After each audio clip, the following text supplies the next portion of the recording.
The question which I was asked to lead conversations on is liberation from what? The decolonization debate in South African universities. And the task which I was given is actually segregated into 3 sections. The first task which they asked me to reflect on is the uniqueness of the South African situation since 1910. Whether in South Africa can we talk about decolonization or something else. The second one was the issue of the integration of Africa into a globalization. And if indeed we reflect on that, is it still relevant to talk about neocolonialism? And the last one, it's a practical one and the most difficult one, the remedies. Let me begin and preface with two thinkers, perhaps. The first one relates to the TUT Summit 2017. One of the challenges which we are facing at the moment is the translation of what we've been theorizing about into praxis or into the practice. And I want to remind you about what Kwame Nkrumah says about the issue of theory and praxis. He actually says, thought without practice is empty. But he goes on to say, practice without thought is blind. In other words, he's linking the two, theorizing and doing, that they are not separate. You must do them simultaneously. The second argument, I want to pick it from, perhaps because I've been heading the Achimafeche Research Institute, from Achimafeche himself. And I think it answers the question, liberation from what? And Ach says, we would not talk about freedom if there was no prior condition in which it was denied. We would not talk about anti-racism if we had not been its victims. We would not proclaim Africanity if it had not been denied or degraded. And they would not insist on Afrocentrism if it had not been for the Eurocentric negations. But for the purposes of today, I think one of the elephants in the room is actually the concept of decolonization itself.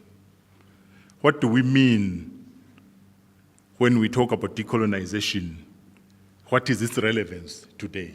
And I will try to go quickly through that, try to define what we mean by decolonization so as to actually provoke the debate. I think we must get it very clear that when we deploy the concept of decolonization today, we are no longer talking about the epic historical processes of taking over state from white colonizers by black native elite. That was the decolonization of the 20th century. And that form of decolonization was sometimes simply termed the transfer of power from white elites to black elites. But in our region here in Southern Africa, we all know that it was not a mere transfer of power. The colonialists, the white minority regimes, did not actually just give up the colonies and the privileges. People had to fight against it. But when we talk about decolonization, what do we mean by decolonization today? I think, let me say that when we're talking about decolonization today, we're not simply talking about anti-colonialism or anti-apartheid. we're not talking also about the past, we're actually talking about the present. And we're speaking of decolonization today, we're focusing specifically on asymmetrical power structures which are rooted in colonialism and apartheid, but which are reproducing themselves today. So it is not about the past.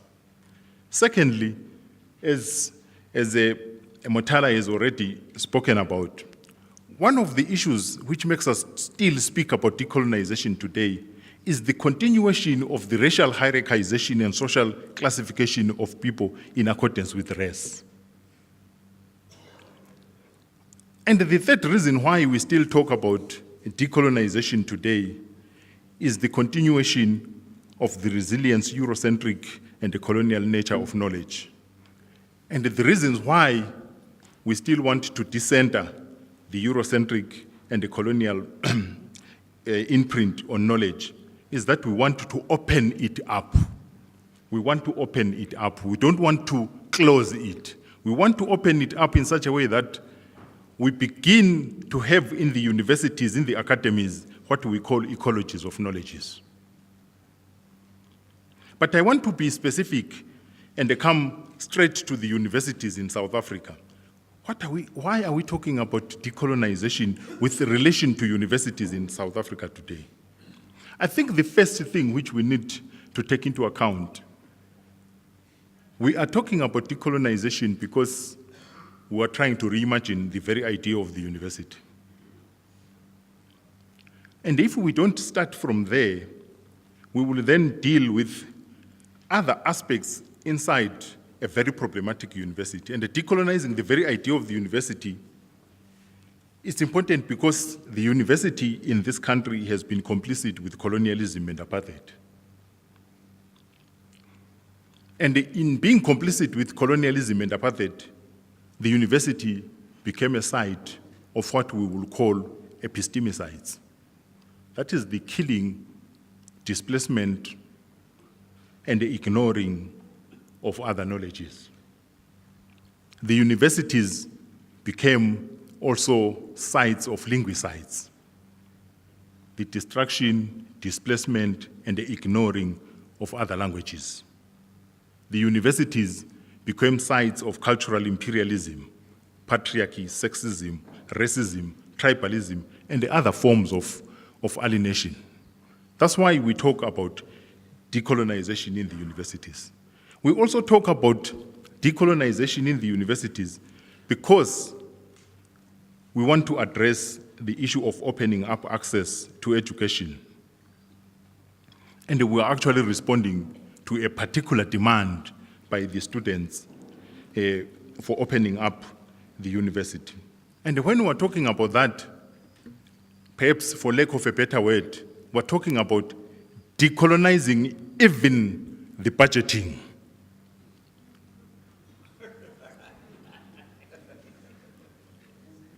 And when we're talking about decolonizing even the budgeting, we're talking about reprioritizing in your budgeting so that the budget actually takes the issue of education seriously.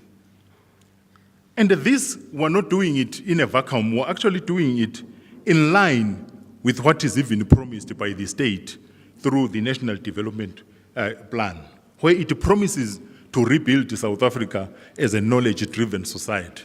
But if we indeed were committed to building South Africa as a knowledge-driven society, we need then to actually think about deliberate investment in the education of South African students. The third issue why we talk about decolonization within universities today is because we are trying to change the institutional cultures cascading from colonialism and apartheid. The realities which students are complaining that they find suffocating, alienating, and offensive. And when we talk about the decolonization with specific reference to university, of course, Motale has already talked about the curriculum. And when we talk about decolonizing the curriculum, what exactly are we talking about? We don't need to actually go into very complex concepts when we talk about curriculum. We're talking about making it relevant. We're talking about making it empower, and we're talking about making it skill the students in a relevant manner. And that also relates to changing the scholarship in such a way that it embraces other knowledges, particularly African indigenous knowledges and the other subjugated knowledges.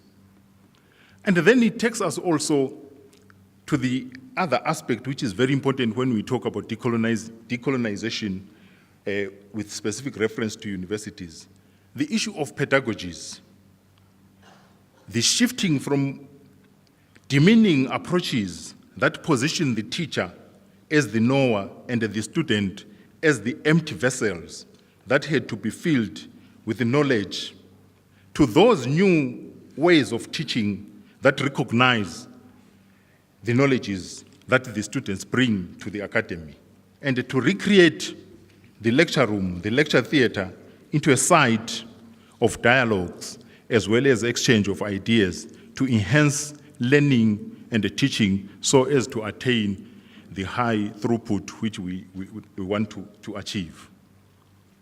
Today, when I went to school, when I went to the university, it was very different from what we're facing today.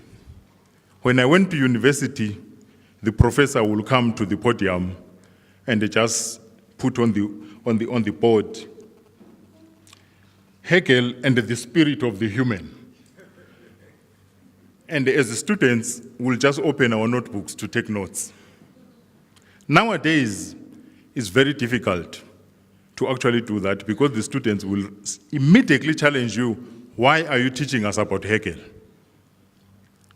This fundamentally means that the teaching which we need to actually center and actually push forward is the one which is negotiated. The students actually participate effectively in what is being taught. And the other practical aspect which actually makes us talk about decolonization in relation to universities is the issue of decommissioning of colonial and apartheid symbols, statues, and names that are offensive to those who became victims of enslavement, colonialism, and apartheid. And the other important thing which we need to think about when we talk about decolonization today is the issue of destroying the monolingualism introduced and sustained by the use of imperial and colonial languages in the academy. And this is not even a radical move, is actually a recognition of the empirical reality on the ground. We actually take into account that the people here speak different languages, and there is no way you can then force one language. It can be. You gave the other person a long, I will be disobedient on that one.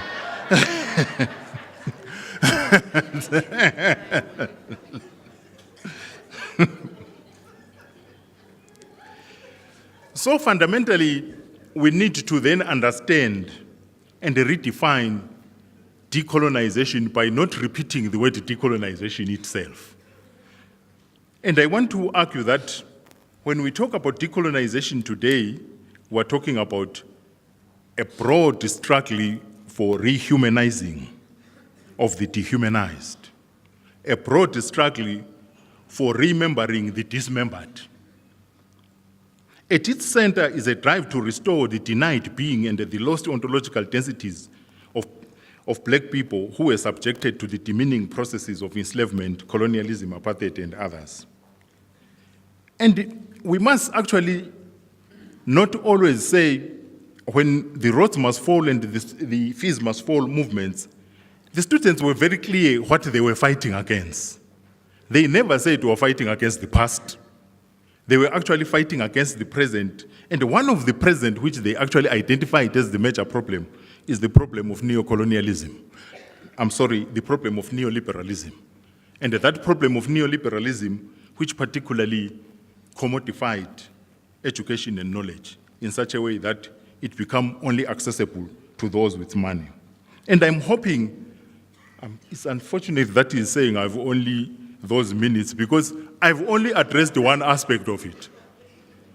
And this is the aspect of should apartheid or even segregation following the formation of the Union of South Africa be subsumed under the general category of colonization. This is what I've been addressing. And I want to argue that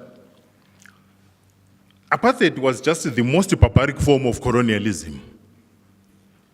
It shared a lot of features with other forms of colonialism.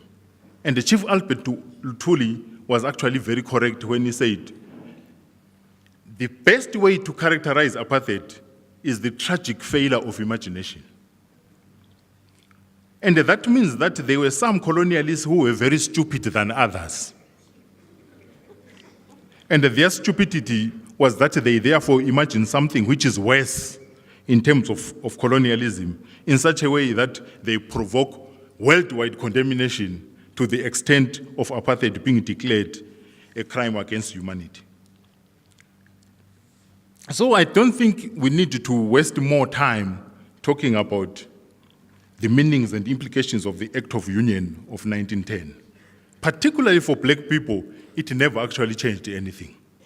It was actually the accommodation of imperialists and the colonialists in order to build a white stand, which actually excluded the indigenous people. And you won't be surprised that 2 years after that, they then come up with the notorious South African Land Apportionment Act of 1913, which then actually lays the background to the formal apartheid colonialism.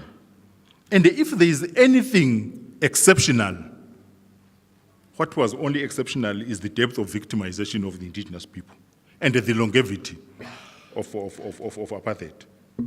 And also, if there is anything exceptional, it is the depth of its consequences, which make us continue to talk about colonialism today. And the exceptionality, perhaps, which also comes to us, particularly in the universities, is that unlike other African states, in South Africa, we still have not even achieved the most superficial aspect, which is Africanization. Africanization in terms of merely populating the university with black people. We haven't even achieved that one in some of the universities. The next issue which I was supposed to address is the issue of neocolonialism in the context of globalization. And I want to address it very quickly because I no longer have time. I think we must not make a mistake of privileging the global context as the only context which we must think about every day. There are various contexts. Universities actually exist in what I will call intersecting contexts within which we operate and within which we fight for liberation and dignity. The first context which we must take seriously is the internal South African context. The context in which there is disillusionment with the 1994 transition and the idea of the Rainbow Nation. The next context which we need to take into account is the internal context of different universities, remembering that they've been fragmented in accordance with the paradigm of difference into the English, into the Afrikaner, into the African, into the ethnic universities. And also, when we think about them, think careful about their complicity with apartheid, and also think about the different resourcing and the different cultures. The next context, which is also very important, and I think Matola was actually addressing an aspect of it, is the regional and the continental context, which needs to be taken into account. Some of the issues which we're trying to address in South Africa here, we can actually learn lessons from other African contexts. Particularly, there is rich scholarship from which we can draw knowledge and the lessons from the continent and the region. Then we have the global context. We cannot ignore the global context because of a number of issues. At the moment, at the global context, we are witnessing the resurgence of narrow nationalism, which some people term Trumpism, and the dictates of market fundamentalism, which have resulted in the commodification of knowledge. And this has to preoccupy us because the roads must fall and the fees must fall movements were reacting to the neoliberal logic of commodification of education. But there is also the reality of what we might perhaps call the Western knowledge economy, or what others might call the Western knowledge patronage, driven by the powerful educational institutions and even economic institutions. What is at issue from the knowledge and the university lens is what perhaps Matola was addressing. The issue of when you are talking about universal knowledge is like you are actually opening up, but fundamentally you are narrowing things.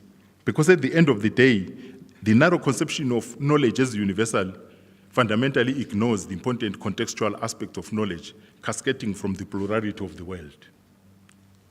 What is emphasized, therefore, in decoloniality is that a correct understanding of the world by far exceeds the Western understanding of the world. And the other context which we need to take into account, and I think that's what the section on national question was trying to understand, we need to understand also three other contexts: the context of the past, the context of the present, and the context of the future. And let me move very quickly and conclude. What are the remedies? What has to be done? I will try to just put forward five issues. The first one, in terms of remedy,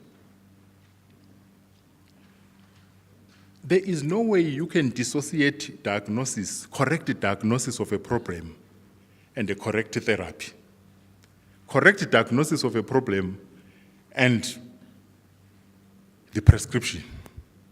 You need to correctly diagnose. Spend more time doing a correct diagnosis, then you will achieve correct prescription.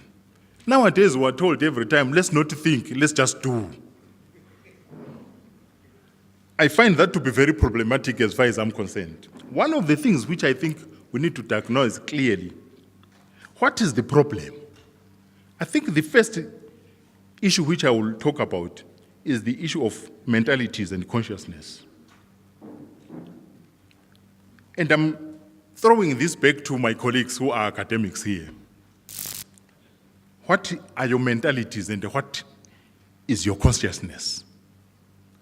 As academics, we always have a very simple problem whereby we therefore go and read Frantz Fanon, and Frantz Fanon talks about pitfalls of national consciousness, and we attribute that to Zuma, to Mugabe, to all other people except to ourselves. And what I'm trying to underscore here is the issue that we must, the beginning of correct decolonial consciousness is to agree that we are a problem ourselves. We must admit the factory fault that were produced by these type of universities which we are trying to change. If you begin that way, then you don't therefore saying, as a decolonial thinker, I will always be accusing other people except myself. And this takes us to the current problem of resistance. The first resistance which you must do is to resist yourself. And this becomes important if you go to Ngugwa Thiong'o. Ngugwa Thiong'o says the problem of coloniality and colonialism was just implemented in a very simple way. And I will quote him. He says, what they did is get a few of the natives, empty their hard disk of previous memory, download into them the soft memory of European memory. And that's what we need to actually try to remove. Others say we need a decolonial antivirus. I'm not sure whatever that means. The second important one, I think is the issue of, it's related to the first one. And that one is the issue of returning to the base. What we're all trying to do when we talk about decolonization is trying to return to the base. And every time we try to put it forward, returning to the base, people know you want to go back to the pre-colonial. That's not what we're talking about. When we're talking about returning to the base, we're talking about from what perspective are you looking at the world? From what base do we look at the world as we make the curriculum, as we teach? And this is a question of perspective and relevance. The third one, which I want to talk about very quickly, it's repeated many times, but I will try to actually make the meaning out of it, is the shifting of the geography and the biography of knowledge. And that one, academics always speak very simple that when we produce knowledge, when we generate knowledge, we always say we stand on the shoulders of giants. But there is a major problem with the giants on which we stand. Go to a sociology department. The giants are all from one country. Karl Marx, Max Weber, Durkheim, and if you check, they are from one country, from one small region. And those are your giants. And the next question which you must ask once you find that the curriculum is like that, you ask the person, so my friend, are you saying you are standing only on these giants from one country, very far from where you are standing? That's one. Two, you are only standing on dead giants. How do you stand on dead giants? The second one is the color of the giants. The third one is the gender of the giants. The fourth one is the generation of the giants. And I think when we talk about decolonization, we are not actually talking about ghettoizing and closing ourselves, but we are talking about expanding the shoulders of the giants into the African giants, into the Asian giants, and they are refusing that Africans can be giants in the first place. And our struggle is actually to push them into being giants as well in the education sector. The fourth one, which I want to talk about quickly, is the issue of rethinking thinking itself. Not even a decolonial thinker, not even a scientist. Einstein said a very simple principle. The knowledges which takes us to the current crisis cannot be the same knowledges which takes us forward. You will actually be wasting time to say the knowledge which actually plunged you into a crisis will be the same knowledge which actually takes you out of the crisis. And this is why we then come up with this issue of we need to rethink thinking itself if we want to actually move forward. And the last one is the one which is learning to unlearn. Let me correct, first of all, I'm not the originator of the concept. The concept actually comes from the women movements. It also comes from the indigenous people in Latin America. And that concept talks about this issue of accepting that we might have learned something dangerous, and that something dangerous needed to be. We have the pedagogy of learning new things, but we don't have pedagogy of removing the nonsense which is in our heads.